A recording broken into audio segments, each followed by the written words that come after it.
오늘은 안식일 신앙에 관한 네 번째 시간의 말씀을 나누도록 하겠습니다.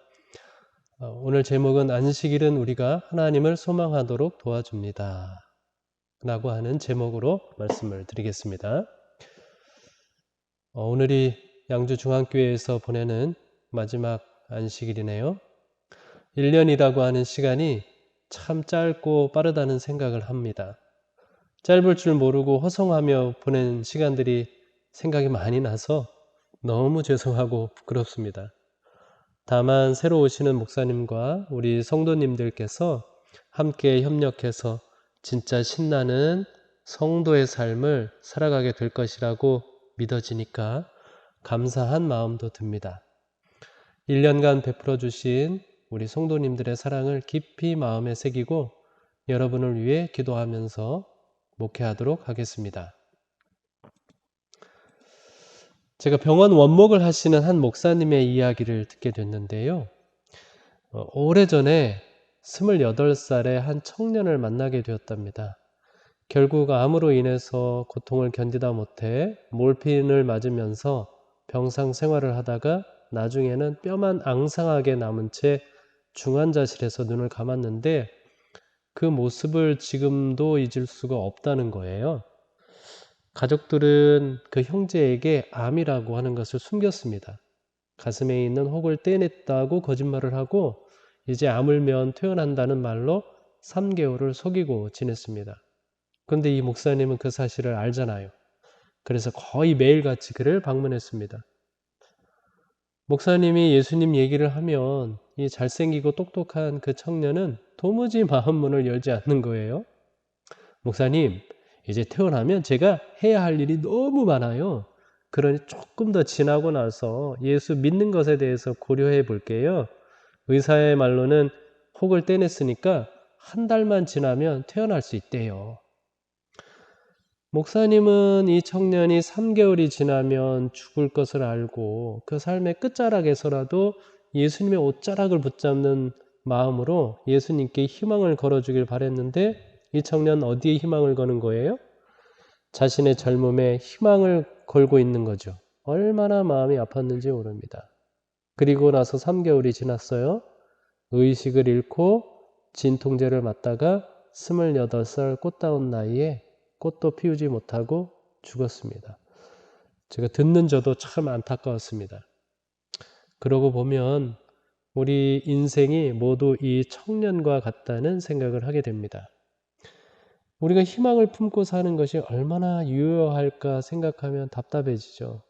우리는 죽음이라고 하는 아무것도 할 수 없는 그 막다른 골목을 모두 맞게 되어 있잖아요. 그런데 이러한 우리 인생의 희망을 걸고 살아가고 있으니 참 딱한 인생입니다. 그래서 오늘은 하나님께 희망을 두는 것이 얼마나 복된 일인지 살펴보고자 합니다.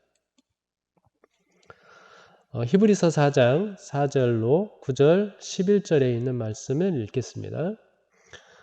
제7일에 관하여는 어딘가에 이렇게 일렀을 창세기를 말하죠. 하나님은 제7일에 그의 모든 일을 쉬셨다 하였으며 그런즉 안식할 때가 하나님의 백성에게 남아있도다. 이미 그의 안식에 들어간 자는 하나님이 자기의 일을 쉬심과 같이 그도 자기의 일을 쉬느니라.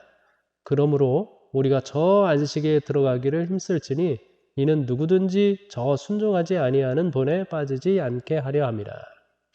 자, 이 말씀은 지금 우리가 지키는 안식일, 제7일 안식일입니다. 하나님께서 주신 이 안식일은 어떤 역할을 하는가 하면 저 영원한 안식에 들어가도록 힘쓰게 만든다라고 기록하고 있습니다.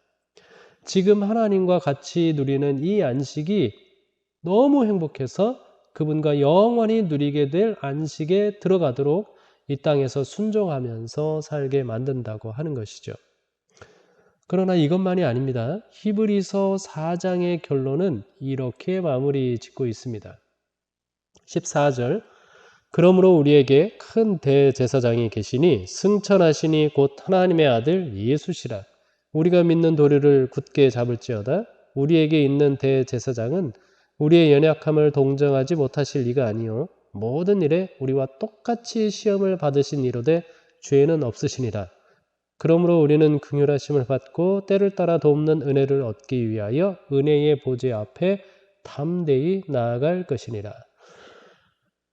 자, 이 안식일은 우리로 하여금 하늘에서 우리를 중보하고 계시는 대제사장 예수 그리스도를 계속해서 소망하게 만든다는 것입니다.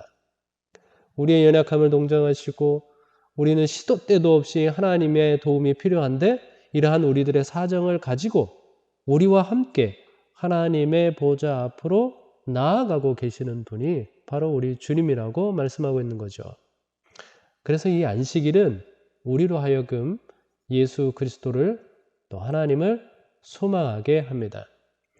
자, 실제로 안식일이 우리의 소망이 되는 그러한 예수님을 보여주는 사건을 하나 살펴보도록 하겠습니다. 마태복음 12장에 있는 말씀입니다. 8절 인자는 안식일의 주인이니라 하시니라. 여러분 이 말씀의 배경은 이렇습니다. 여기 예수님께서 이 안식일에 대해서 아주 강력하게 주권을 주장하고 계신데요. 여기 안식일의 주인은 누구다? 바로 인자다. 이렇게 주장하고 있는데 이유는 뭘까요? 이날이 안식일인데요. 제자들이 배가 고파서 밀을 비벼서 먹었습니다. 자, 그걸 또 시퍼렇게 두 눈을 뜨고 지켜보는 사람이 있었나 봅니다. 사람들의 반응이 뭘까요? 비난하고 정죄하는 것입니다. 배고파서 먹었는데 크게 잘못했다는 겁니다. 자, 그런데 그것도 누구에게 대한 범죄라고요? 하나님께 대한 범죄라고 말하는 것입니다. 그때 예수님께서 이 제자들을 변호하시면서 이 말씀을 하시는 것이죠. 자, 안식일의 주인은 누구다? 바로 인자다. 그래서 안식일에 무엇을 하고 안 하고는 누가 정하는 거다? 주인인 내가 정하는 것이다. 라고 이렇게 강력하게 말씀하고 있는 것이죠. 자, 그리고는 그 사람들과 더불어 회당에 들어가셨습니다. 근데 마침 그 자리에 한쪽 손, 누가복음에는 오른손이라고 되어 있는데요. 이 오른손이 마른 사람이 있었어요. 사람들이 물었습니다. 안식일에 병을 고치는 것이 옳습니까? 마가와 누가는 이것을 마음에 생각하고 있었다고 기록을 합니다. 자, 이 질문은 예수님을 해치려는 음모와 관련이 있는 것이죠. 그 마음에 예수님을 해치려는 음모를 가지고 이러한 질문을 한 것이라고 하는 것이죠. 그러자 예수님께서 그 사람을 한가운데 세우셨습니다. 그리고 물으셨어요. 자, 당신들은 양이 구덩이에 빠지면 안식일에도 건져내죠. 자, 한번 이 사람과 관련 지어서 생각을 해봅시다. 안식일에 선을 행하는 것과 악을 행하는 것, 사람을 살리는 것과 죽이는 것, 어느 것이 옳은 것 같습니까? 여러분 누가 봐도 답이 분명하죠? 사람들이 대답을 했을까요? 사람들이 대답을 하지 않았습니다. 예수님께서는 탄식하시면서 그 환자를 고쳐주셨습니다. 그러자 바리새인들의 반응이 무엇이었을까요? 마태복음 12장 14절에 보면 바리새인들이 나가서 어떻게 하여 예수를 죽일까 의논하거늘. 안식일 당일에 그런 의논을 했는지는 잘 모르겠지만 마태는 의도적으로 이 두 행동을 대조시킵니다. 자, 예수님은 안식일에 어떤 일을 하셔요? 살리는 일을 하시고요. 바리새인들은 이 안식일에 어떤 일을 합니까? 예수를 죽이려고 하는 의논, 죽이는 일을 하는 것입니다. 어느 것이 옳습니까? 자, 그리고서는요, 예수님께서 그 회당을 떠나서 병자들을 고치시면서 자, 20절로 21절에 있는 말씀을 하신 것입니다. 상한 갈대를 꺾지 아니하며 꺼져가는 심지를 끄지 아니하기를 심판하여 이길 때까지 하리니 또한 이방들이 그의 이름을 바라리라 함을 이루려 하심이니라. 자, 예수님의 의지가 얼마나 결연한지 보이시죠? 예수님은 안 굽히십니다. 언제까지요? 이길 때까지 하십니다. 온 우주 앞에서 판단을 받아도 예수님이 이기신다는 것입니다. 자, 그래서 안식일은 예수님께서 당신의 생명을 걸고서라도 사람을 위해 일하시는 날이라고 말하고 있고 우리는 그것을 경험하는 날이라고 말하고 있는 것입니다. 그러니 환자와 죄인, 상처받은 사람들, 이방이 그들을 불쌍히 여기시는 예수님이, 하나님이 그들의 소망이 되고 그들의 바람이 될 것이다 라고 말씀하고 있는 것이죠. 여러분, 예수님과 안식일에 관한 이야기를 보면 독특한 특징을 발견할 수 있습니다. 여러분, 예수님께서 굉장히 많은 환자들을 고치셨는데요. 일주일 중에 예수님께서 환자를 치료하셨는지에 대하여 그날이 언제인지를 정확히 밝히고 있는 날은 언제가 있을까요? 일요일? 월요일? 화요일? 수요일? 아니요. 어떤 날 병자를 고치셨는지에 대하여 정확히 이야기하고 있는 날은 없습니다. 자, 그런데 오직 안식일만, 안식일에 병자를 고치셨다고 하는 사실을 분명하게 언급하고 있는 것이죠. 자, 그래서 이 안식일은 도움이 필요한 사람들에게 있어서 예수님이 희망이 된다고 하는 사실을 분명히 보여주고 있습니다. 다른 하나의 사건을 살펴보도록 할게요. 요한복음 5장 2절로 7절에 있는 말씀입니다. 예루살렘에 있는 양문 곁에 히브리 말로 베데스다라 하는 못이 있는데 거기에 행각 5이 있고 그 안에 많은 병자, 맹인, 다리 저는 사람, 혈기 마른 사람들이 누워 물의 움직임을 기다리니 이는 천사가 가끔 못에 내려와 물을 움직이게 하는데 움직인 후에 먼저 들어간 자는 어떤 병에 걸렸든지 낫게 되밀어라. 거기 38해 된 병자가 있더라. 예수께서 그 누운 것을 보시고 병이 벌써 오래된 줄 아시고 이르시되 내가 낫고자 하느냐. 병자가 대답하되 주여 물이 움직일 때에 나를 못에 넣어주는 사람이 없어 내가 가는 동안에 다른 사람이 먼저 내려가나이다. 자, 이 사건은 안식일에 일어난 사건입니다. 자, 안식일에 예수님께서 어디를 방문하는가 하면 베데스다라 하는 그 연못에 방문을 했습니다. 자, 그런데 이 연못의 이름의 뜻은 뭔가 하면 이 베데스다는 베스라는 말, 이것은 집이라는 뜻을 가지고 있고요. 그 다음에 헤세드, 이 말은 은혜, 성실, 진실이라고 하는 뜻을 가지고 있는 단어입니다. 자, 이 두 단어가 합쳐져 베데스다, 곧 은혜의 집이라고 하는 뜻을 가지고 있는 것이죠. 이곳에 예수님께서 오셔서 은혜를 베푸는 이야기를 담고 있습니다. 자, 그런데요. 참 이 은혜의 집이라고 하는 이 베데스다는 굉장히 아이러니한 그런 상황을 가지고 있습니다. 자, 여기에 이 베데스다라고 하는 곳에 사람들이 모여 있는데요. 이 베데스다라고 하는 연못은 어떤 전설이 있는가 하면 어떤 병에 걸렸든지 낫게 된다라고 하는 전설을 가지고 있습니다. 그러니까 얼마나 이 희망이 가득한 곳입니까? 자, 그런데 이 희망이 굉장히 가득한 곳인 것처럼 보이지만 이 성경은 그곳에 어떤 사람들이 모여 있는지 특별히 세 부류를 언급하고 있는데요. 맹인, 다리 저는 사람, 혈기 마른 사람들이 이렇게 모여 있다라고 언급을 하고 있습니다. 자, 그런데 이 사람들에게 그것이 희망이 있는 곳일까요? 첫 번째, 맹인 물이 동하는 걸 볼 수 있을까요? 예, 볼 수가 없습니다. 가장 먼저 들어갈 수가 없어요. 자, 그럼 다리 저는 사람은요? 그는 결코 다른 사람보다 더 먼저 들어갈 수 없는 사람입니다. 그리고 혈기 마른 사람은요? 이 사람은 그 어떤 환자보다 가망이 없습니다. 그러나 이 모든 사람들이 희망을 품고 이곳에 와 있는 것이죠. 그래서 그 베데스다 연못가에 있는 이 상황은 굉장히 허황된 희망을 품고 있음을 분명히 보여주고 있습니다. 이곳이 더더욱 희망이 없는 것은 무엇인가 하면 여기에 있는 사람들은 은혜에 대해서 완전한 오해에 빠져 있다는 것입니다. 여러분, 여기 언급하고 있는 이 가끔이라고 하는 말, 여러분, 가끔, 이것이 은혜인가요? 자, 물이 동하는 때에 누구든지 들어가면 낫겠다고 했지만 이 물이 동하는 일은 가끔 있는 일입니다. 타이밍을 기가 막히게 맞출 수 있는 사람만 되는 것. 이것은 은혜가 결코 아니죠. 그 다음에 두 번째로 먼저라고 하는 말입니다. 먼저 들어가야 합니다. 이것이 은혜인가요? 경쟁에서 이긴 사람만 나을 수 있는 것. 이것은 하나님의 은혜가 아닙니다.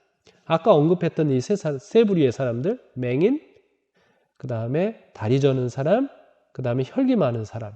자, 이 세 사람이 경쟁을 하고 있으니까 이게 가능합니까? 가능하지 않습니까? 가능하지 않은 것이죠. 어쩌면 서로 도와준다고 하면 가망이 좀 더 높아질 수 있었을 겁니다.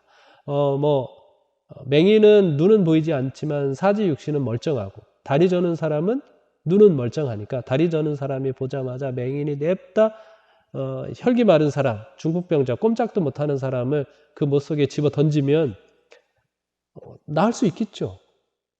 왜? 머리가 깨지든 뭐가 부러지든 간에 어쨌든 그 물 속에 먼저 들어가기만 하면 나을 수 있으니까. 자, 그런데 그곳에서 경쟁이 일어나고 있는 것이죠. 자, 그 다음에 세 번째로 한 사람만. 이것이 은혜인가요? 아니요, 이것은 하나님의 은혜가 결코 아닙니다. 그러니까 이곳이 은혜의 집이라고 하는 이름을 가지고 있지만 여기는 하나님의 은혜에 대한 오해가 꽉 차 있는 것입니다. 그래서 그 연못에 와서 물을 동하는 천사는 하나님의 천사가 결코 아닙니다. 이것은 마귀가 하는 짓과 똑같은 것입니다. 이렇게 하나님의 은혜가 곡해된 이 연못가에서 어떤 일들이 벌어지고 있을까요? 시대의 소망에는 이렇게 표현하고 있는데요. 못 가까이에 이르기에 성공한 많은 사람들이 그 못 바로 옆에서 죽었다. 그 연못에 안 왔으면 더 좋았을 뻔했는데 여기 있는 사람들이 그 부질없는 곳에 희망을 품고 있다가 결국 그곳에서 죽는 사람들이 굉장히 많았다고 이야기하고 있습니다. 그리고 오늘의 주인공인 38년 된 중풍병자도 이에 대해서 시대의 소망 202쪽에 말하기를 그 한 가지 목적을 위한 그의 집요한 노력과 근심과 계속적인 실망은 그의 남은 기력을 신속히 빼앗아가고 있었다.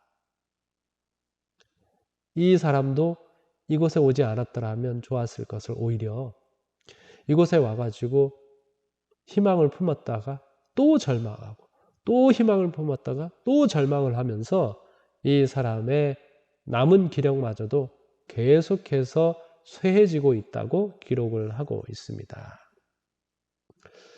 그래서 이 중풍병자에게는 자기 스스로는 아무것도 할 수 없으니까 누구에게 희망을 걸어요? 사람이 없어. 사람에게 희망을 겁니다. 혹시 나를 이 못에 집어넣어 줄 사람이 있을까 하고 사람에 대한 희망을 걸고 있는 것이죠. 자, 다시라고 하는 이제 박노해 시인이 지은 시가 있는데요. 여기 시의 내용을 보면 희망찬 사람은 그 자신이 희망이다. 길 찾는 사람은 그 자신이 새 길이다. 참 좋은 사람은 그 자신이 이미 좋은 세상이다. 사람 속에 들어있다. 사람에서 시작된다. 다시 사람만이 희망이다. 자, 이 시는 삶이 힘들고 어려울 때 사람 때문에 절망을 느낄 때라도 다시 사람에게서 힘을 얻고 사람에게서 희망을 찾으라고 이야기합니다. 아니, 엄밀히 말하면 자신이 그런 힘이 되고 희망이 되어달라는 내용인 것이죠. 하지만 여러분, 아무리 우리가 마음을 다잡을지라도 우리 같은 죄된 사람은 궁극적인 희망이 될 수는 없습니다. 궁극의 소망은 참 사람이신 오직 예수님에게만 있죠. 이회수 작가가 청춘불배 중에서 이런 말을 했습니다. 그대여 소망의 위대함을 믿으라. 내가 잘 되기를 바라는 마음에서 비롯된 오물이 욕망이라면 남이 잘 되기를 바라는 마음에서 비롯된 연꽃이 소망이리니 욕망은 인간의 범죄에 머물러 세상을 몰락으로 인도하고 소망은 하늘의 범주에 도달해 세상을 구원으로 인도한다. 그대여 지금부터 소망하라. 자, 여러분, 이 이회수 작가의 말은 왜 사람이 희망이 될 수 없는지를 잘 지적하고 있다고 생각이 듭니다. 우리에게는 소망을 무력화시키는 욕망이 기본적으로 작동하고 있는 것이죠. 그 욕망이라고 하는 오물이 소망이라고 하는 마실 물을 망쳐버리고 있는 것입니다. 마라의 쓴물처럼 물은 물인데 소망은 소망인데 쓴 욕망으로 오염되어 있어서 마실 수 없는 그런 상황인 것이죠. 이러한 사람에게 38년 된 병자가 희망을 품고 있습니다. 그런데 그 절망의 자리에 누가 왔어요? 예수님께서 오셨습니다.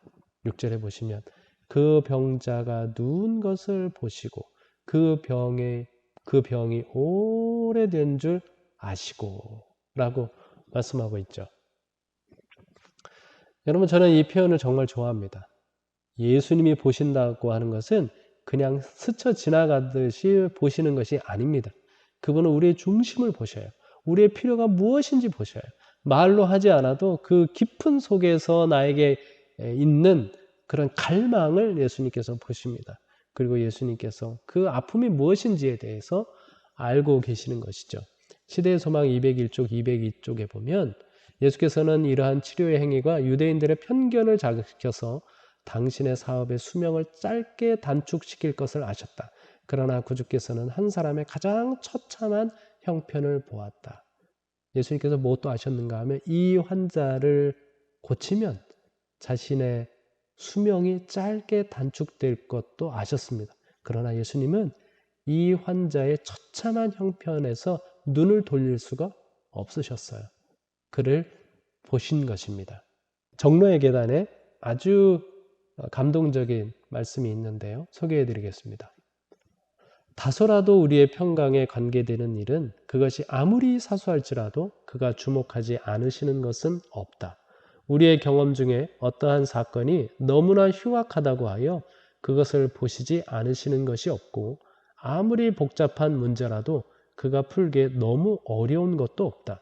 당신의 자녀 중에 지극히 작은 자가 당하는 어떤 재난이나 그들의 심령을 괴롭게 하는 어떤 근심이나 기분을 좋게 하는 어떤 기쁨이나 입술에서 새어나오는 어떠한 진정한 기도라도 우리의 천부께서 그것들을 못 본 채 하시거나 거기에 직접으로 관심을 두시지 않으시는 것은 하나도 없다. 우리 예수님에게 있어서 나와 관계된 일 가운데 예수님이 보시지 않는 것이 있어요, 없어요? 없어요. 예수님이 주목하시지 않는 것이 있어요, 없어요? 없어요. 예수님은 우리의 모든 것에 대하여 관심을 가지시고 주목하여 보시고 우리의 사정을 아신다라고 말씀하고 있는 것이죠.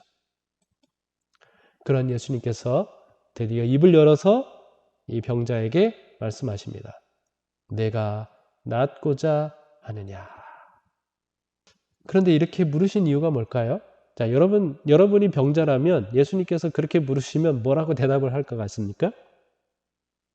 아마 이렇게 대답하지 않겠어요? 몰라서 물어요. 내 상황을 보면 다 알잖아요.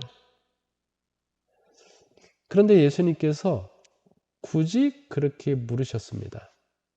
왜 그렇게 물으셨을까요? 웰링턴 장군이 이렇게 말을 했습니다. 습관은 본성보다는 10배나 강하고 지성과 이성으로도 이길 수 없다. 본성보다 뭐가 강해요? 습관이 강해요. 파스칼은 습관은 제2의 천성으로서 제1의 천성을 완전히 파괴한다. 우리가 타고난 것보다 우리가 지금 갖고 있는 이 습관이 그 타고난 것들을 이겨버린다라고 이렇게 이야기하고 있습니다. 자, 이 병자에게 있어서 실망과 낭망이 습관이 되어 있는 것이죠. 여러분, 우리가 신앙생활을 하면서 절망을 자꾸 하다 보면 이게 습관이 돼서 하나님께 희망을 걸 줄 모릅니다. 자, 그런데 예수님께서 이 병자에게 내가 낫고자 하느냐라고 물으심으로 절망이 습관이 된 이 병자에게 다시 희망을 일깨우는 그런 질문을 하고 계신 것이죠. 여러분이 안식일은요, 우리로 하여금 세파에 시달려 희망을 잃어가고 있을 때에 우리의 뿌리를 다시 한번 다잡아주는 날입니다. 여기 안혜원 시인이 쓴 바람에 흔들리는 나무라고 하는 시가 있는데요. 제가 읽어드리겠습니다.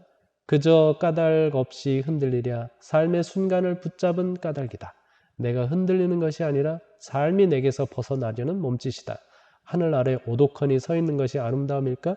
허리가 굽어 부러지도록 삶을 붙들고 휘청거림이 그래도 눈물 겹도록 아름다운 것이지. 놓치지 말아야 할 진실인 것이지. 이 시를 쓰게 된 배경이 이런데요. 지치고 힘든 어느 날 강가에서 있었는데요. 아주 강한 바람에 흔들리고 있는 나무를 무심히 보았답니다. 저러다 부러지지 않을까? 이렇게 자문을 하면서 보고 있는데 그 나무가 자기에게 말을 하는 것 같다는 것이죠. 그 나무가 살아있다는 건 어김없이 다시 일어서는 거야 라고 대답했다는 거예요. 그 이야기를 이제 들으면서 이 생명이 얼마나 아름다운가, 눈부신 아름다움을 보았다고 그래요. 자기에게서 이제 벗어나려고 하는 그런 삶을 부둥켜 안고 끝내 버텨내는 것, 이것이 정말 아름다움이다. 이렇게 시를 노래하고 있는 것이죠. 여러분, 우리가 흔들리고 싶어서 흔들리는 건 아닙니다. 우리가 세상에 뿌리를 내리고 살아가는 한, 자리를 잡고 살아가는 한, 세파는 우리를 끊임없이 흔드는 것이죠. 그런 우리를 붙잡아줘야 되는데, 다 잡아줘야 되는데, 그 붙잡고 다 잡아주는 시간이 뭐예요? 그날이 바로 안식일이라고 하는 사실이죠. 이 병자도 예수님께서 내가 낫고자 하느냐라고 말을 했을 때 그가 고개를 들어 예수님의 얼굴을 바라봅니다. 그리고 그분의 말을 듣게 됩니다. 그러니까 어떻게 됐습니까? 그의 마음 속에는 희망이 솟아났다. 여러분, 예수님을 보면 뭐가 생겨요? 희망이 생기는 것입니다. 그분의 음성을 들으면 희망이 생기는 것이죠. 바로 안식일은 그분의 모습을 보고 그분의 음성을 듣는 날입니다. 자, 그리고 이 사람이 어떻게 됩니까? 예수님께서 그 사람을 향하여 일어나 내 자리를 들고 걸어가라. 그 말씀을 듣고 그 사람이 곧 나와서 그 자리를 들고 걸어가니라. 제가 이 말씀을 보면서 이 사람이 그때 느꼈을 이제 감동을 이렇게 좀 상상을 해봅니다. 어땠을까? 이 몸이 느끼는 이 반응을. 여러분, 이제 우리가 아이들 이렇게 손목을 꽉 잡고 피가 흐르지 않도록 잡았다가 자기 이제 나이 수대로 이제 손을 폈다가 주먹을 졌다 폈다 하라고 하지 않습니까? 그런 다음에 이제 손목을 놓으면서 손을 탁 빙글 돌리면서 이렇게 하면 손목이 어때요? 손바닥에 아주 찌릿한 그런 기분을 느끼는데 아마도 이 피가 통하지 않고 온몸이 굳어 있었던 이 혈기가 말랐던 이 사람의 머리부터 발끝까지 그냥 쫙 퍼져가는 그 감동이 얼마나 컸을까요? 그는 예수님에게서 진정한 희망을 발견한 것이죠. 자, 이 안식일 이야기의 결론이 무엇인지 아십니까? 자, 14절에 보면 그 후에 예수께서 성전에서 그 사람을 만나 이르시되 보라 네가 나았으니 더 심한 것이 생기지 않게 다시는 죄를 범하지 말라. 38년간의 고통의 세월은 그 사람의 죄가 근본 원인이었다는 것이죠. 그래서 이 사람이 감히 하나님께 희망을 걸 수 없는 사람이었다는 거예요. 그는 자격이 없는 사람이었다는 거죠. 그런데 예수님께서는 그 죄와 상관없이 그를 고쳐주셨고, 그러니 이제부터는 죄와 싸우는 삶을 살아달라고 말씀하고 계시는 것입니다. 그리고 그는 하나님에 대해 멋진 말씀을 하십니다. 17절 예수께서 그들에게 이르시되 내 아버지께서 일하시니 나도 일한다 하시매 유대인들이 이로 말미암아 더욱 예수를 죽이고자 하니 하나님은 우리를 위해 일하시는 분이시라는 것입니다. 그것도 예수님은 우리를 위해 무엇을 걸고요? 목숨을 걸고 생명을 내놓고 일하시는 분이라고 하는 것이죠. 이 안식일의 결론이 너무 멋지지 않습니까? 그러니 이 예수님께서 우리의 희망이 되는 것은 너무나 당연한 것이죠.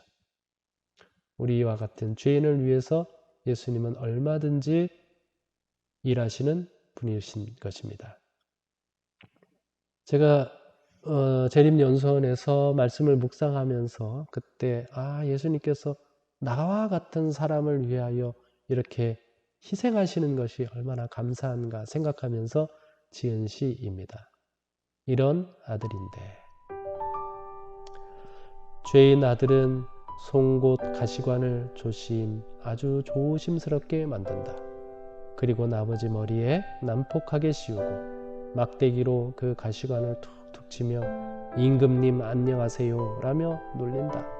이런 아들인데 죄인 아들은 역겨운 가래침을 아버지의 얼굴에 뱉는다. 억센 주먹으로 눈 가린 아버지의 콧등을 사정없이 내리치며 내가 그리스도냐 내가 누군지 맞춰봐라 소리치며 비웃는다. 이런 아들인데 죄인 아들은 소름 끼치는 채찍으로 아무 저항하지 않는 아버지를 사정없이 후려친다. 그리고는 천근 십자가를 잔인하게 올려놓는다. 이런 아들인데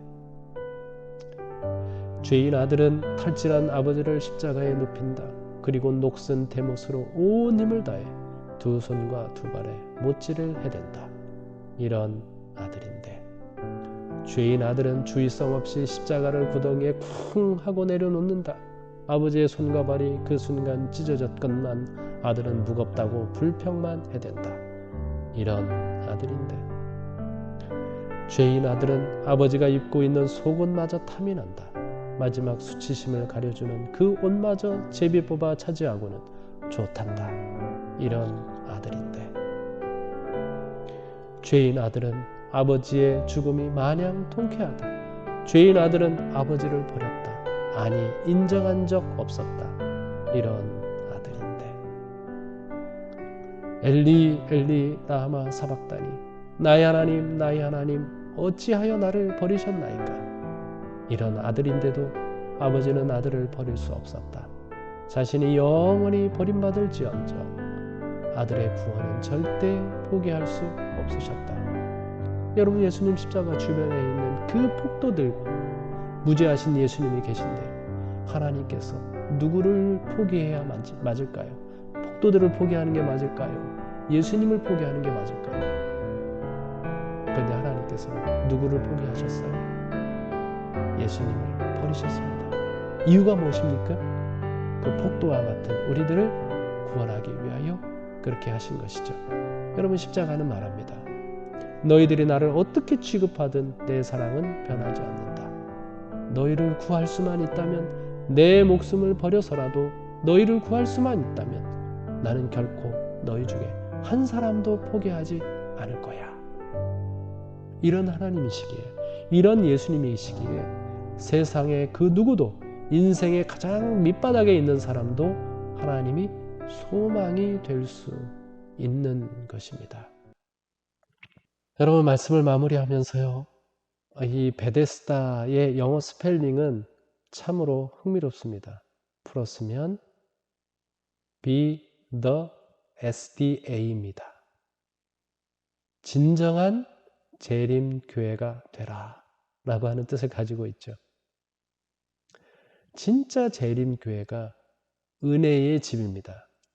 세상에 희망이 되는 안식일 교인이 되어주시기를 바랍니다. 아니 정확하게 말해서 세상의 참 소망을 제대로 알려주는 우리 양주중앙교회가 되기를 바랍니다. 안식일은 우리 주님이 우리에게 희망을 주시기 위해서 그분은 목숨을 거셨다는 사실을 끊임없이 기억하게 합니다.